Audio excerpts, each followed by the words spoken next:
உங்களை எல்லாம் பார்த்து ஒரு மட்டற்ற மகிழ்ச்சியும் ஒரு நிறைவும் இருக்கிறது. அன்புக்குரிய பாஸ்டர் ஆல்வின் ஜெபா அவர்கள் உண்மையிலேயே அவர் ஓடி ஓடி ஊழியம் செய்யக்கூடியவர், சமூக பணிகள் ஆற்றக்கூடியவர்கள். எங்களை எப்போது பார்த்தாலும் இந்த சமூகம் சார்ந்த அவருடைய அக்கறையை, கரிசனையை அவர்களிடத்தில் கூறுவார்கள். அவர் ஆற்றுகின்ற ஒரு நல்ல ஊழியத்தினுடைய விளைவுதான் இங்கு நீங்கள் எல்லோரும் இவ்வளவு கூட்டமாக கூடியிருக்கின்றீர்கள். நான் உண்மையிலேயே மகிழ்ச்சி அடைகின்றேன். பாஸ்டர் அவர்களுக்கு என்னுடைய வாழ்த்துக்களையும் நான் என்னுடைய உள்ளத்தில் ஆழத்திலிருந்து தெரிவித்துக் கொள்கின்றேன். இந்த கிறிஸ்தவ ஊழியம் என்பது ஒரு சாதாரண ஒன்று அல்ல. நான் உங்களில் பெரும்பாலானவருக்கு தெரியும், என்னுடைய அப்பா ஒரு எவாஞ்சலிஸ்ட், பாஸ்டர் தங்கராஜ் என்னுடைய அப்பா. என்னுடைய அம்மா ஒரு ஹெட்மிஸ்ட்ரஸாக இருந்தாலும் அவங்க முழுமையாக ஊழியத்தில் தன்னை ஈடுபடுத்தி கொண்டவர்கள். எப்போதும் முட்டங்கல்ல தான் நிற்பாங்க. இன்றைக்கும் என்னை பழைய பாஸ்டர்ஸ் யார் பார்த்தாலும் அவங்க உடனே சொல்லுது, அம்மாவினுடைய பிரேயர் தான் மனோதங்கராஜ் இவ்வளோ வளர காரணம்னு சொல்லுவாங்க. அது உண்மையாகதான். பார்த்திங்கன்னா நைட்டு எப்போ பார்த்தாலும் நான் பொது வாழ்க்கையில் இருக்கனால பல பிரச்சனைகளை சந்திச்சிட்ருப்பேன் டெய்லி. அப்போ அவங்க தூங்க மாட்டாங்க, ப்ரேயர் பண்ணிகிட்ருப்பாங்க. நான் நைட்டு ஏதாவது எழும்புறேன்னா பார்ப்பேன், அம்மா முழங்கால் நிற்பாங்க. என்னம்மான்னு கோவப்படுவேன். நானே தூங்கிட்டு உங்களுக்கு என்னம்மா பிரச்சனைன்னு. அவ்வளவு ஜபத்தில் இருக்கக்கூடியவர்கள். இன்றைக்கு நான் பொது வாழ்க்கையில் இருக்கேன், என்னை தேடி கூட்டம் கூட்டமாக ஆட்கள் வரோம். அன்றைக்கு எங்கள் அப்பா பாஸ்டராக இருக்கும்போது இதே மாதிரி தான் ஆட்கள் வரோம். பலர் வருவார்கள். அவருடைய பிரச்சனைகளை, அவருடைய குடும்ப சூழல்களை, அவர்கள் சந்திக்கக்கூடிய பல்வேறு நெருக்கடிகளை அவரிடத்தில் கூறி அவருடைய ஆறுதலான வார்த்தைகளை பெறுவது, ஜெபம் செய்வது, இதெல்லாம் பார்த்து பார்த்து நான் வளர்ந்தவன். ஏன்னா ஊழியம் என்பது ஒரு மிக கடினமான ஒன்று. அதற்கு ஒரு முன்மாதிரியான ஜீவியம் கூட வேணும். நான் உண்மையிலேயே எனக்கு இந்த புல்பிட்டில் ஏறினாலே பயம். நான் ஏறுறதே இல்லை. பாஸ்டர்ஸ்ட்டு நாங்கள் கீழே இருக்க பாஸ்டர்ஸ்ன்னு சொல்லுவோம். அவங்க அன்பு வேண்டுகோளை மறுக்க முடியாமல் நம்ம ஒரு பொறுப்புகள் இருக்கக்கூடிய நேரத்தில் பேச வேண்டியது இருக்குது. ஏன்னா இந்த பலிபீடத்திற்கு ஒரு மரியாதை இருக்கிறது. இங்கு வேதத்தை பற்றி பேசுவதற்கு அதற்கு ஒரு தகுதி என்பது மிக முக்கியம். இன்றைக்கு பார்த்திங்கன்னா உலகம் முழுவதும் யுத்தங்கள், எங்கே பார்த்தாலும் யுத்தங்கள். இந்த யுத்தம்லாம் நம்ம யோசித்து கூட பார்க்க முடியாது. ஒரு சின்ன விபத்து நடந்தாலே நம்ம ஊரே அழுதுடும். ஆனால் ஒரு யுத்தம் என்று வருகின்ற நேரத்தில் ஒரு ஊரே அழிஞ்சு எரிந்து போகக்கூடியதாக பார்க்க முடியுது. ரஷ்யாவுக்கும் உக்ரைனுக்கும் வார் நடந்துகிட்ருக்கு, பாலஸ்தீனுக்கும் இஸ்ரேலுக்கும் வார் நடந்துகிட்ருக்கு. பல இடங்கள் பல்வேறு பிரச்சனைகள். நம்ம நாட்டை கூட எடுத்துக்கிட்டோன்னு பார்த்திங்கன்னா ரொம்ப வெறுப்பு பிரச்சாரங்கள் இன்றைக்கு போய்கொண்டிருக்கிறது. நீங்கள் பார்த்திங்கன்னா இன்றைக்கி சமூக வலைத்தளங்கள் வந்த பிறகு யார் வேணாலும் எது வேணாலும் எழுதலாம். அது யாருமே அது உண்மையாக சரியானு கூட பார்க்கறதில்லை. இது யாரையாவது புண்படுத்துமா, யாரையாவது கஷ்டப்படுத்துமா, நம்ம ஒரு தவறான செயலுக்கு மறைமுகமாக அதில் உடன்பாடு பட்டிருக்குமா, எதையுமே யோசிக்காமல் அதை அப்படியே மக்கள் பரப்பிடுறது. அது பயங்கரமான பின்விளைவுகளையும் ஏற்படுத்தி கொண்டிருக்கிறது. இன்றைக்கி நான் கம்ப்யூட்டர் யுகத்தில் வாழ்ந்து கொண்டிருக்கின்றோம். அண்மையில் ஒரு பிரபலமான ஒரு விஞ்ஞானி, அவர் ஆர்டிஃபிஷியல் இன்டெலிஜென்ஸ், செயற்கை நுண்ணறிவுடைய விஞ்ஞானி, அவர் சொல்லுகிறார், செயற்கை நுண்ணறிவு என்பது ஹியூமன் மைண்ட், மனித மூளையினுடைய ஒட்டுமொத்த செயல்பாட்டையும் தன்னகத்தை கொண்டு மிக வேகமாக செயல்படக்கூடிய ஒரு டெக்னாலஜி தான் ஏஐ. அது ஒரு 30 ஆண்டுகள் அந்த உலகத்தில் மனிதனே இல்லாத அளவுக்கு செய்ய போகிறது. இதை நான் விளையாட்டாக சொல்லவில்லை, அந்த துறையினுடைய விஞ்ஞானியாக சொல்லுகிறேன் என்று சொல்லுகிறார். இப்படி பல சவால்கள் நம்ம இருந்துக்கிட்டு இடங்களில் இருந்துக்கிட்டு.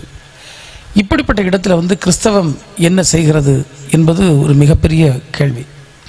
நீங்கள் உலகத்தை வரலாற்றை எடுத்துக்கொண்டால் கிறிஸ்தவம் எங்கே பரவிச்சு, எங்கே வளர்ந்ததுன்னா, எங்கே மக்கள் துன்பத்தில் இருந்தார்கள், எங்கே ஒடுக்கப்பட்ட நிலையில் இருந்தார்கள், எங்கே கஷ்டப்பட்ட நிலையில் இருந்தார்கள், அங்கு தான் கிறிஸ்தவம் பெருகிட்டே இருந்தது. இப்போ கூட நீங்கள் பார்த்தீங்கன்னா யூரோப்பியன் கண்ட்ரீஸில் முழுமையான கிறிஸ்தவ நாடுகளிலே அந்த கிறிஸ்தவத்தினுடைய அந்த தீவிரத்தன்மை வந்து குறைஞ்சிருக்கு. அதே நேரத்தில் நம்முடைய வளரும் நாடுகள், ஏழை நாடுகளில் வந்து பார்த்திங்கன்னா அந்த மக்களுக்கு மத்தியில் அது மிகப்பெரிய அளவில் வளர்ந்து கொண்டு இருக்கிறது. உலகத்தில் வந்து 37% 40% மக்கள் கிறிஸ்தவத்தை தழுவி இருக்கிறார்கள் என்று சொன்னால் அது வந்து மிகப்பெரிய ஒரு விஷயம். ஏன்னா அதனுடைய போதனைகள் தான். நீங்கள் வந்து இது வந்து ஏதோ நம்ம வார்த்தையால் பேசி கொண்டு போகக்கூடிய ஒரு சமயம் அல்ல, நாம் வாழ்வியலாக ஏற்றுக்கொள்ள வேண்டிய ஒன்று. உண்மையிலேயே நான் கூட எங்கள் அப்பா வந்து சின்னல பைபிள் படித்து வசனம் காணாமல் சொல்லாமல் இருந்தார்னா எங்களுக்கு சாப்பாடே தர மாட்டார், அடிச்சு விடுவார். அதில் நிறைய சின்ன வசனங்கள் வந்து படிக்க வேண்டிய ஒரு சூழல் வந்தது, காணாமல் படித்தோம். அது பசுமரத்தாணி போன்று இன்றைக்கும் என்னுடைய உள்ளத்தில் இருக்கிறது. ஒவ்வொரு சூழ்நிலைகளும் நம்மை அது வழிநடத்தும் என்பதற்கு எந்த சந்தேகமும் இல்லை. அது நானே ஒரு எடுத்துக்காட்டு. எந்த துன்பங்கள், எந்த சோதனைகள், எந்த சூழ்நிலை வந்தாலும் அதனால் வந்து உண்மையிலே நான் கூட சில இடங்களில் அந்த அந்த பிப்ளிக்கல் இதோடு தான் நான் நிற்பேன். யார்கிட்டையுமே குனிஞ்சு போக மாட்டேன், எங்கேயுமே இப்போ பணிஞ்சு போக மாட்டேன், யாரு காலையும் விழ மாட்டேன். ஏன்னா நம்மக்கிட்ட ஒரு தன்னம்பிக்கை, நம்மக்கிட்ட ஒரு உறுதி, அது என்பது கிறிஸ்தவர்களுக்கு ஒரு மிக பெருமையான ஒன்று என்றே நான் அடிக்கடி மனதுக்குள்ளே கருதுவேன். நீங்கள் பார்த்தீங்கன்னா நம்ம என்ன எதிர்பார்க்க மற்றவர்கள்ட்ட அதை நாம் அவர்களுக்கு செய்வோம் என்பது நம்முடைய போதனைகளில் மிகப்பெரிய போதனைகள் ஒன்று. அதுபோல் நம்மை நாம் நேசிப்பது போன்று மற்றவர்களை நேசிக்க வேண்டும் என்பது ஒரு அற்புதமான போதனை. நீங்கள் பைபிளில் பார்த்தீங்கன்னா எல்லாமே இருக்கக்கூடிய ஒரு ஒரு ஒரு அரிய புத்தகம் தான். இங்கிலீஷில் வந்து the greatest literature in the world என்று சொல்லுவோம். உலகத்தில் இருக்கக்கூடிய மிகப்பெரிய இலக்கியம் வந்து பைபிள் தான். ஏன்னா ஒரு சாதாரண ஒரு மனிதனுடைய வாழ்வியல் தொடங்கி, ஒரு ராஜாவினுடைய வாழ்க்கை தொடங்கி, அரசாட்சி முறை தொடங்கி, தலைமைத்துவம் தொடங்கி, அத்தனைக்கும் அங்கே ஆலோசனைகளும் தீர்வுகளும் இருக்கிறது. எனவே இன்றைக்கு இருக்கக்கூடிய இந்த கால சூழ்நிலையில் கூட கிறிஸ்தவர்கள் இன்னும் பலுகி பெருகணும், நிறைய பேர் வரணும், அவர்கள் ஏற்றுக்கொள்ளணும், அவர்கள் புரிந்து கொள்ளணும். அது ஒரு சாதாரணமாக இல்லாமல் மிக ஆணித்தரமாக புரிந்து கொள்ள வேண்டும். நான் அண்மையில் ஹைதராபாத்துக்கு ஒரு பெரிய ஃபங்க்ஷன் போயிருந்தேன். அங்கே பார்த்திங்கன்னா அங்கே என்னையும் அங்கே இருக்கக்கூடிய சதீஷ் என்கின்ற ஒரு பாஸ்டர், அவருக்கு சர்ச்சிலே 15 லட்சம் பேர் வரக்கூடிய அளவுக்கு ரொம்ப பெரிய ஹைதராபாத்தில் சர்ச். அப்போ எனக்கே ஒரு அதிசயமாக இருந்தது, எதுக்கு போய் என்ன கூப்பிடாங்கன்னு சொல்லிட்டு ரொம்ப சங்கடத்தோடு தான் போனேன். ஆனால் இப்போ ரொம்ப பெரிய மீட்டிங் அங்கே பேசிகிட்டு இருந்தேன்.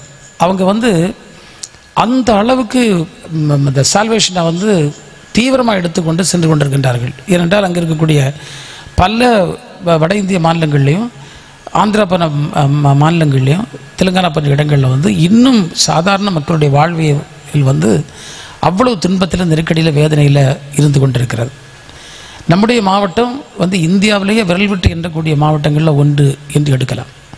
சமூக பொருளாதாரம் இதிலும் கிறிஸ்தவத்தினுடைய ஒரு தாக்கம் தான் அதற்கு முக்கியமான காரணம் என்பதை நீங்கள் தயவு செய்து நீங்கள் புரிந்து கொள்ளுங்கள். ஏன்னா எங்கே பார்த்தாலும் நம்முடைய பாஸ்டர் சொன்னார், நான் ஒவ்வொரு ஊர்களுக்கு சென்று அங்கே நாங்கள் கான்டாக்ட் சென்டர் வச்சுருக்கோம், அவர்களெல்லாம் பார்த்து சந்திப்பேன். இதுதான் இந்த உலகத்தில் ஒரு பெரிய விஷயம். நீங்கள் பார்த்திங்கன்னா பல இடங்களில் மக்களுக்கு அவர்கள் ஆறுதல் சொல்வதற்கு ஒரு இடம் இல்லை. அங்கே ஒரு சபை தேவைப்படுகிறது, அங்கு ஒரு போதகர் தேவைப்படுகிறார், அங்கு ஊழியக்காரர்கள் தேவைப்படுகிறார்கள். ஏனென்றால் அவர்களுக்கு ஒரு சமாதானத்திற்காக, அவர்களுக்கு உறுதுணையாக இருப்பதற்கு. நம்முடைய மாவட்டத்தில் கூட பல்லாயிரக்கணக்கான போதகர்கள் அவர்கள் இந்த பணியில் ஈடுபட்டிருப்பது உண்மையிலேயே அது நமக்கு அதனுடைய இம்பேக்ட் நமக்கு தெரியுமா தெரியாதான்னு தெரியாது. ஆனால் அந்த விளிம்பு நிலையில் இருக்கக்கூடிய மக்கள், பாதிக்கப்பட்ட நிலையில் இருக்கிற மக்களுக்கு அவர்கள் எந்த அளவுக்கு சேவை செய்கிறார்கள் என்பது அதை அனுபவித்து பார்த்தவர்களுக்கு தான் தெரியும். நான் அந்த போதகர்களோடு இருக்கக்கூடிய சூழ்நிலை தெரியும். நம்ம மாவட்டத்தில் கூட நிறைய கஷ்டங்கள் நமக்கு இருக்கிறது.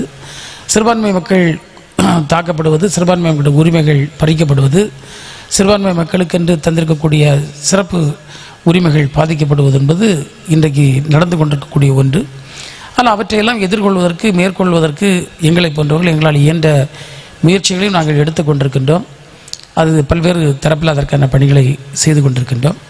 ஆனாலும் எல்லாமே உண்மையிலேயே நம்ம இன்றைக்கி இது போன்ற பாஸ்டர்ஸ் அவர்களோட பணியின் மூலமாக ஒரு நல்ல ஒரு கிறிஸ்தவ வாழ்க்கைக்கு நேராக மக்கள் சென்று கொண்டிருப்பது ஒரு மிகுந்த மகிழ்ச்சியை தரக்கூடிய ஒன்று. நான் இறைவனுக்கு நன்றியை சொல்லிக் கொள்ளுகின்றேன். இந்த கன்வென்ஷன் கூட்டம் உண்மையில் நாங்கள் வரும்போது ஒரு மிக ஆசீர்வாதமாக நடந்து கொண்டிருந்தது. இன்னும் அது ஒரு ஆசீர்வாதமான கூட்டமாக நடைபெற என்னுடைய நெஞ்சத்தின் ஆழத்திலிருந்து என்னுடைய வாழ்த்துக்களை நான் தெரிவித்துக் கொண்டு, பாஸ்டர்களுடைய பணிகள், மேடையில் இருக்கக்கூடிய மற்ற பாஸ்டர்ஸுடைய பணிகள் எல்லாம் சிறக்க வேண்டும். நம்முடைய மக்கள் எல்லா வளங்களும் பெற்று அமைதியாக வாழ வேண்டும்.